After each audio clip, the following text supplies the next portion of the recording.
crowns. The ultimate symbols of power in medieval Europe. If you had one, you were somebody. If you didn't, you were ruled by somebody. But don't get me wrong. All crowns weren't equal. In the Holy Roman Empire, there were crowns for the nobility, for barons, counts, landgraves, dukes, and kings. But none of them was as important as this one. The imperial crown of the Holy Roman Empire. Experts believe that around 960 AD, Otto the Great was the first Holy Roman Emperor to wear the crown. After him, all legitimate kings and emperors followed his example. That is until Francis II, pressured by the growing power of Napoleonic France, had to dissolve the Holy Roman Empire in 1804.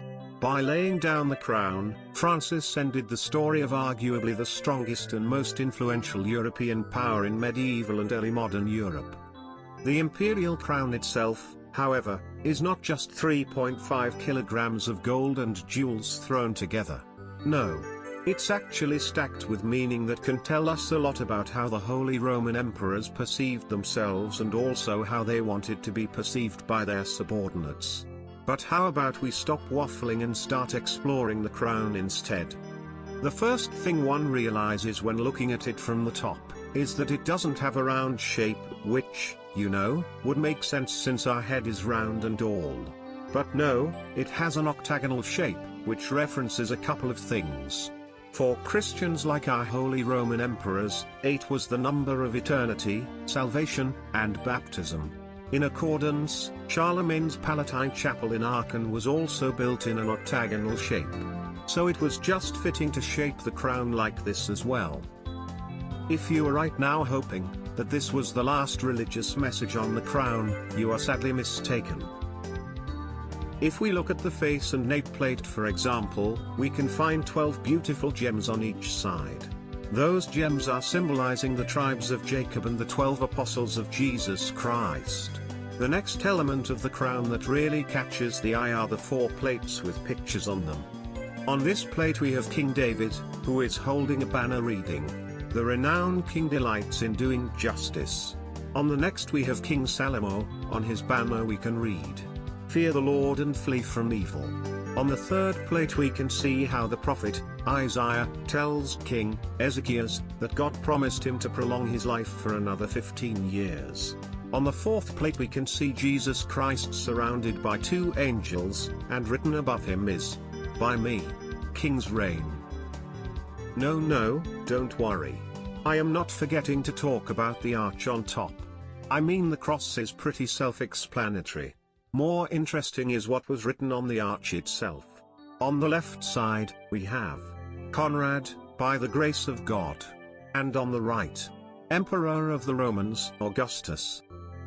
So, what does this all mean? To summarize, I think this crown alone can explain very well what the Holy Roman Empire, idealistically, was. And why it was called the Holy Roman Empire, and not just the Germanic Empire for example. The holy part comes of course from their Christian belief, be it because it was the common denominator that held an otherwise culturally diverse and territorial splintered empire together.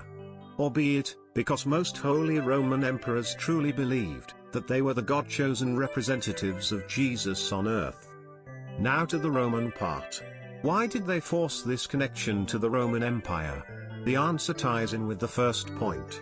In the book of Daniel, in the Old Testament, we have the story of the 4 kingdoms that were predicted to rule before the end times would arrive.